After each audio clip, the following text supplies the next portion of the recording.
Oke, halo teman-teman, selamat datang di episode pertama dari series belajar dasar Python. Jadi, di episode pertama ini kita akan belajar tentang apa itu Python. Di episode pertama ini kita belum masuk ke perkodingan dulu ya, belum masuk ke kode-kode dulu. Kita akan lebih mengenal dekat dengan Python dulu.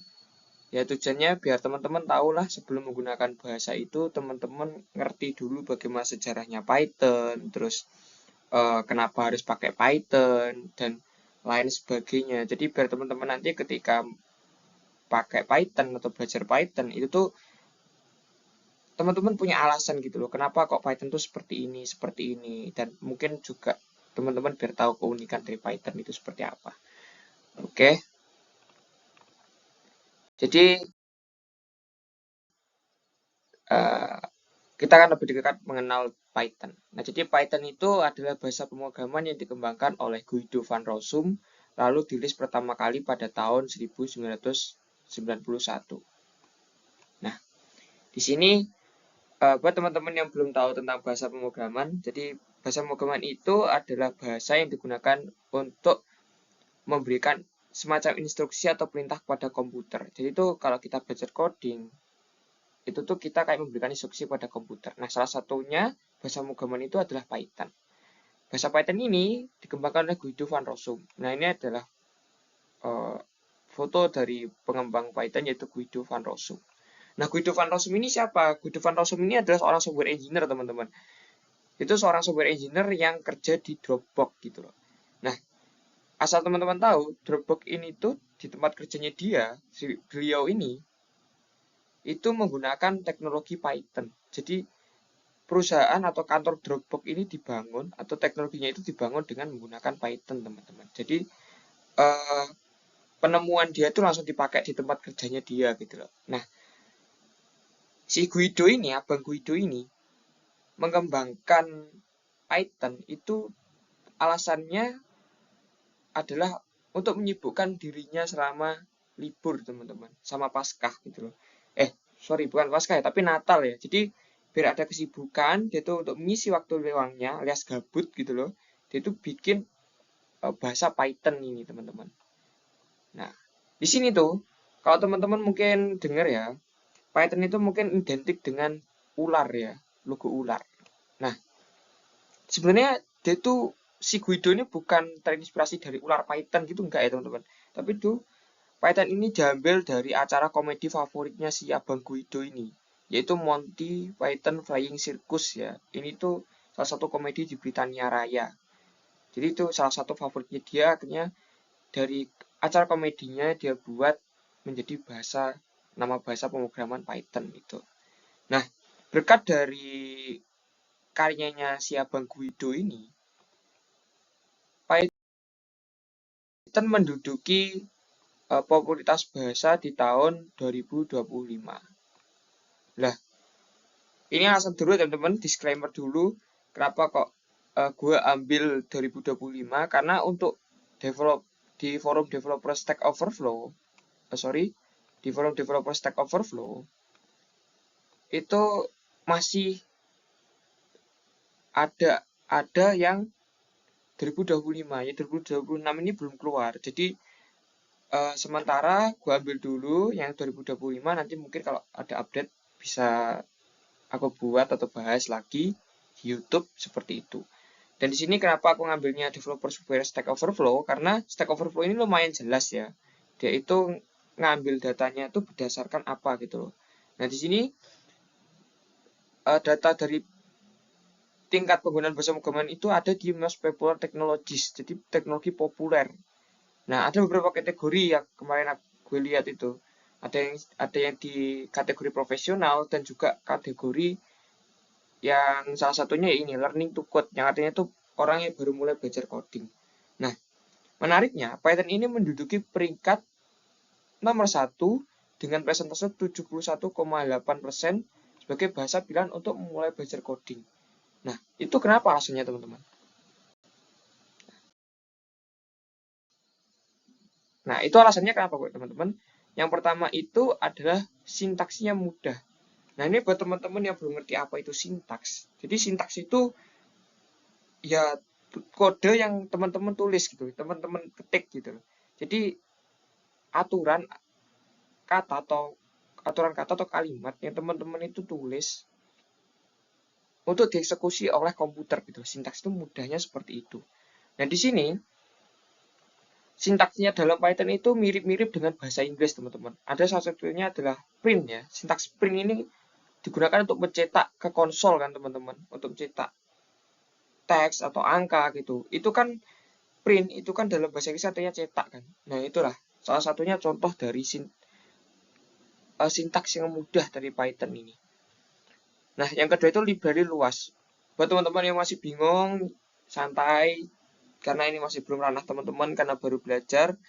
Jadi untuk dasar-dasar nanti kita belum masuk ke library, tapi kita akan lebih masuk ke dasar programming dulu ya, tapi dengan Python. Nah, jadi buat pengetahuan aja, library itu semacam pustaka yang isinya itu banyak sekali modul.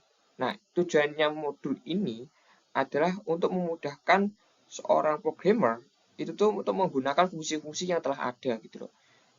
Dalam library Python tuh udah macam-macam, ada library untuk AI, terus ada library untuk web, ada data science hingga otomasi.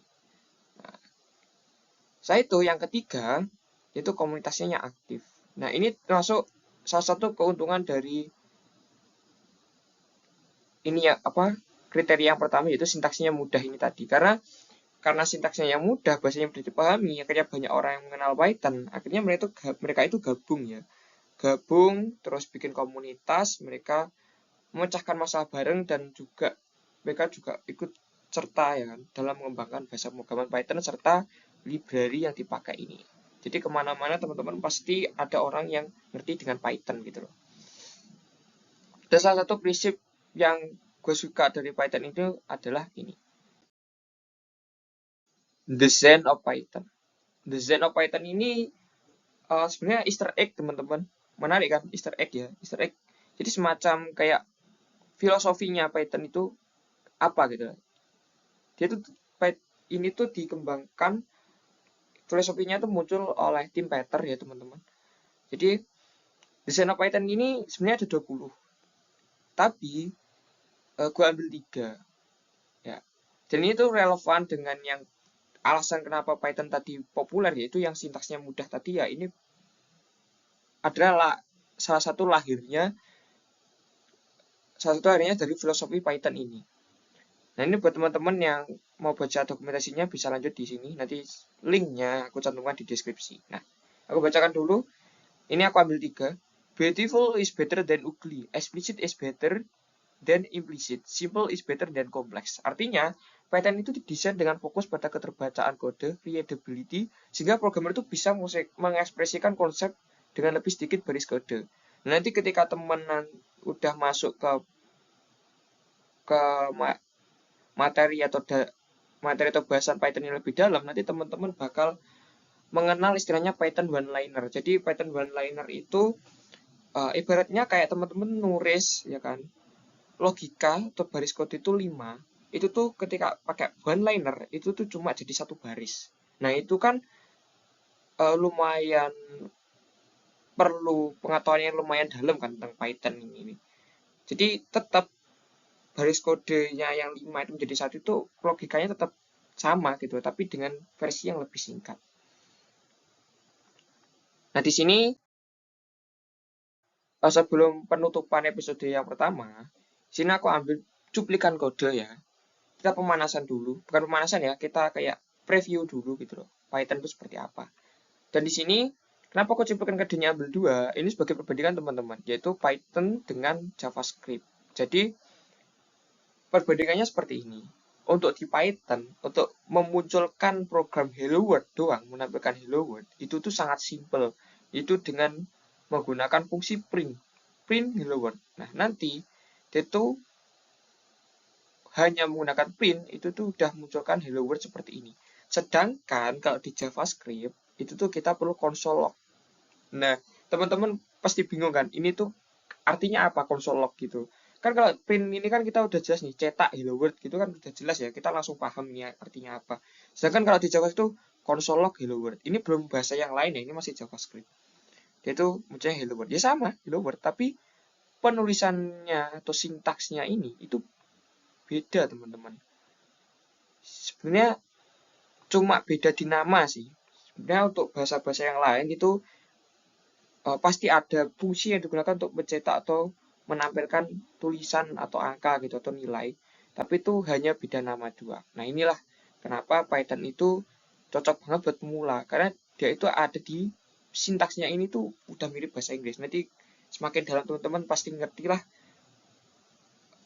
sintaks-sintaks apa yang sebenarnya udah jelas banget itu cuma bahasa Inggris doang gitu loh. Oke.